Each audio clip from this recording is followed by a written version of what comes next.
یہ آر حبیب صاحب ہیں، انہوں نے بہت سارے سوالات کیے اور خاص طور سے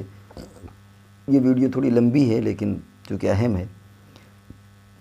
اس میں انہوں نے اعتراض یہ کیا ہے کہ بھائی بہن کا سیکس یعنی بھائی بہن کا آپس میں جنسی تعلق قائم کرنا یہ کہیں پر بھی اچھا نہیں سمجھا جاتا، لیکن آدم علیہ السلام کے زمانے میں جب آدم علیہ السلام کو اللہ نے پیدا کیا تو شروع میں یہ ہوتا تھا کہ ان میں آپس میں نکاح ہو جاتا تھا، پھر اسی سے آگے نسل چلتی تھی۔ تو ان کا کہنا یہ ہے کہ بھائی اللہ تعالیٰ پہلے سڈنلی یعنی ایک ہی بار 1000 2000 لاکھ 2 لاکھ لوگ کن فیکون سے پیدا کر دیتے اور پھر آپس میں ان کی نسلیں چلتی، تو کم سے کم یہ جو بھائی بہن والا تعلق ہے یہ چیز نہ ہو پاتی۔ اور اس پر ان کا یہ کہنا ہے کہ بھائی کچھ لوگ اعتراض کرتے ہیں کہ آپ کو اگر ہم یہ کہیں کہ بندر کی اولاد ہیں تو ہم مسلمان کہتے ہیں کہ یہ غلط ہے، لیکن آپ بھی تو دیکھیں کہ آپ گویا اللہ کی پناہ آپ زنا سے گویا پیدا ہوئے ہیں، اسی سے نسل چلی ہے، اس سے اچھا تو یہ کہ ہم بندری سے پیدا ہو جائیں تو وہ زیادہ اچھا ہے بنسبت اس کے کہ اس گندے عمل سے آدمی پیدا ہو۔ تو ان کا کہنا ہے کہ لوگ ہم سے اعتراض کرتے ہیں اور ہم اس کا جواب نہیں دے پاتے۔ یہ ان کے سوال کا خلاصہ ہے، سمجھ رہے ہیں؟ تو اب ہم جائزہ لیتے ہیں کہ یہ سوال کس حد تک صحیح ہے۔ پہلے تو یہ سمجھیے کہ بہت سی چیزیں ایسی ہیں جو ہماری عقل سے باہر ہیں اور ہم ہر ان چیزوں کا جواب نہیں دے سکتے۔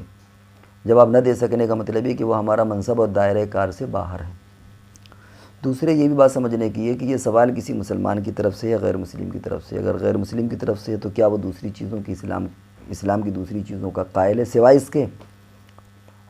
اگر دوسری چیزوں کا قائل ہے صرف اس پر اعتراض ہے تو ایک الگ بات ہے، یا اسلامی کو نہیں مانتا خدائی کو نہیں مانتا تو پھر اسے ان چیزوں کے سمجھانے کا بھی کوئی مطلب اور کوئی معنی نہیں رہ جاتا۔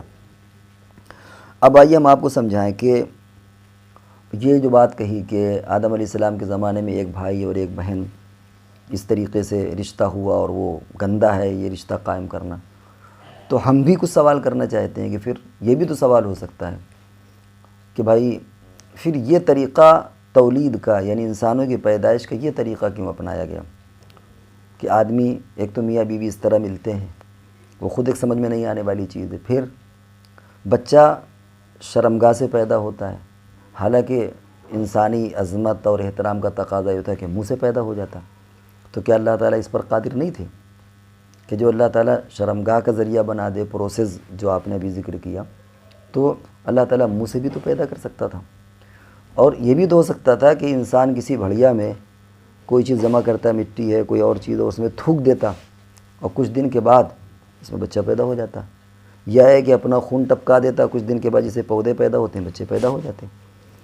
اور اگر چلو پیدا انسان کے جسم ہی سے ہونا تھے تو کوئی اور طریقہ اپنایا جاتا، منہ سے پیدا ہو جاتا، بھئی چھوٹا سا ہوتا بعد میں بڑا ہو جاتا، کیا دقت ہے؟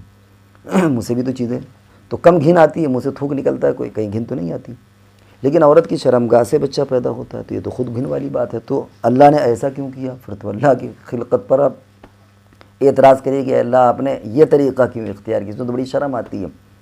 تو معلوم یہ ہوا کہ اللہ کی خلقت پر اعتراض کرنا یہ در حقیقت اپنے عقل کا دیوالیہ پن ہے، ہم اس تہ تک نہیں پہنچ سکتے اللہ نے یہ ذریعہ کیوں بنایا اور اس کے کیا سبب تھے اور اس میں کیا لاجک ہے کیا منطق ہے، پھر ویڈیو بہت لمبی ہو جائے گی۔ تو اس لیے یہ چیز خود سمجھ میں نہیں آتی، ورنہ درجنوں اور اس کے علاوہ بھی اشکالات خدا پر ہو سکتے ہیں۔ اب رہا یہ مسئلہ کہ بھائی بہن کا مسئلہ، تو اس زمانے میں بھی بھائی بہن کا اطلاق کس پر ہوگا؟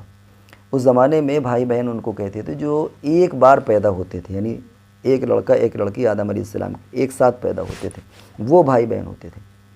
جو دوسرے دن یا دوسرے مرحلے پر، کوئی ضروری نہیں کہ دوسرے دن ہی ہو سکتا ہے، دوسرے مہینے ہو یا ہو سکتا ہے دوسری ٹرم میں جو اگلی جو وہ پیدا ہوتے تھے، تو ان پر بھائی بہن کا اطلاق ہوتا ہی نہیں تھا، وہ بھائی بہن گویا ہے ہی نہیں، وہ الگ الگ طور پر ہیں۔ تو جو شادیاں ہوتی تھیں وہ انہی کے ساتھ نہیں ہوتی تھی، وہ دوسروں کے ساتھ ہوتی تھی۔ اب آپ کہیں کہ کچھ بھی ہو ہیں تو وہ بھی بھائی بہن، چلو ایک چھوٹا ایک بڑا صحیح، ایک مہینے کا ایک دوسرے مہینے کا صحیح، یا ایک پہلے سال ایک دوسرے سال صحیح، لیکن ہیں تو بھائی بھائی۔ تو آپ یہ بتائیے کہ پھر تو اسلام نے اب اس وقت جو صورتحال ہے، حالانکہ ہر زمانے میں احکامات بدلتے رہے ہیں، جیسے موسیٰ علیہ السلام کے زمانے میں 2 بہنیں ایک ساتھ شادی کر سکتا تھا آدمی، اب 2 بہنیں نہیں کر سکتا۔ تو جس طریقے سے اور چیزوں میں ارتقاء ہوا ہے، تو مذہب میں بھی ارتقاء ہوتے ہوتے حضور علیہ الصلوۃ والسلام تک وہ ارتقاء مکمل ہو گیا ہے۔ اب اس کے بعد ارتقاء نہیں ہونا، وہ کمپلیٹ الیوم اکملت لکم دینکم واتممت علیکم نعمتی جو ہے وہ پورا کمپلیٹ دین ہو گیا۔ تو پہلے یہ چیز جائز تھی، لیکن بعد میں اللہ تبارک و تعالیٰ نے اس کو منع کر دیا کہ اب تم دو بہنوں کو اکٹھا نہیں کر سکتے، حالانکہ پہلے اس کی اجازت تھی۔ تو بات یہ چل رہی تھی کہ آدم علیہ السلام کے زمانے میں جو ایسا ہوا،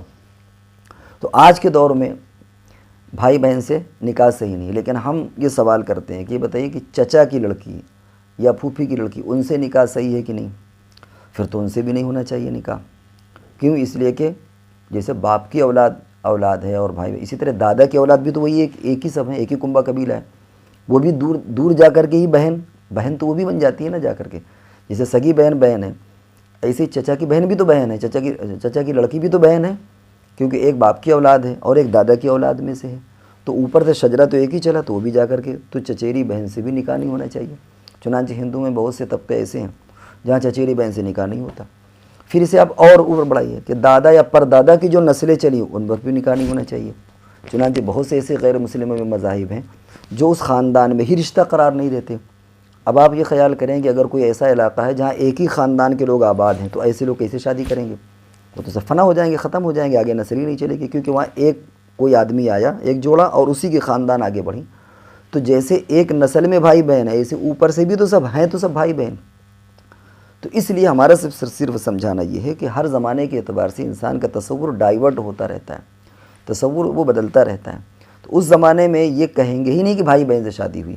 اس زمانے میں یہ کہیں گے کہ جو ایک مرتبہ پیدا ہوا ڈیلیوری میں وہ بھائی بہن ہے، جو دوسری مرحلے میں ڈیلیوری پیدا ہوئی وہ بھائی بہن نہیں ہے۔ جیسے چچا کی لڑکی، پھوپھی کی لڑکی، اس کو آپ اپنی بہن نہیں کہتے، کہہ دیتے ہیں چچیری بہن، لیکن حقیقت میں وہ آپ کی بہن نہیں ہے۔ یا اسی طریقے تو اوپر سے جو ایک خاندان کی لڑکیاں ہوتی ہیں وہ بھی سب آپ کی بہنیں ہیں، جو ایک خاندان سے چلتی ہیں تو وہ بھی بہنیں، لیکن ان کو کوئی بہن نہیں کہتا۔ اور ہر مذہب کے اندر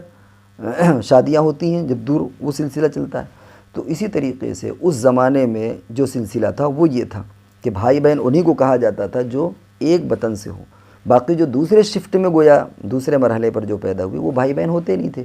ذہنی سوچ بھی وہی تھی، ذہن کو اسی طرح اللہ رب العزت نے بنایا تھا کہ وہ تصور ہی نہیں تھا کہ ہم بھائی بہن کے طور پر مل رہے ہیں۔ تو اور بھی اس کے جوابات ہیں، لیکن ویڈیو زیادہ لمبی بن جائے گی، بس آپ اتنا سمجھیں کہ اتنے ہی جواب کافی ہے۔ اور اگر اس پر اطمینان نہیں ہے تو پھر ہم سوال یہ کرتے ہیں، بھائی ہمیں بھی حق ہے سوال کرنے کا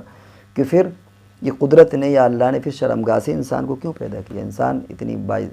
عزت، اشرف المخلوقات، اتنی اس کو عزت ہے، عقل ہے، اس کو منہ سے پیدا ہونا چاہیے۔ اسی طریقے سے پھر آپ یہ کہیں گے کہ پھر لاکھ، 2 لاکھ، 1000، 2000 اللہ نے پیدا کر دینا چاہیے شروع میں، تو ہم یہ کہیں گے کہ 1000، 2000 کیوں؟ جتنے انسانوں کو آنا تھا وہ سب کن فیکون ہی سے پیدا کر دیتے، یہ پروسیس ہی کیوں اللہ نے چلایا؟ تو پھر تو اللہ کی ہر چیز پر اعتراض ہو جائے گا۔ اللہ کی ہر چیز، تو ظاہر بات ہے کہ پھر یا تو انسان اللہ سے پنگا لے، اللہ کے ہر چیز پر وہ اعتراض کرے، تو ٹھیک ہے ناستک ہو جائے، ہم سے کیا لینا دینا۔ ایک مسلمان کے لیے، صحیح العقیدہ کے لیے اتنا جواب کافی ہے۔ تو اب بھی اگر کچھ کامنٹ میں آپ کو پوچھنا ہے کسی طرح کی بات، تو اس کو دوبارہ پھر آپ پوچھ سکتے ہیں، انشاءاللہ اس کا جواب دیا جائے گا۔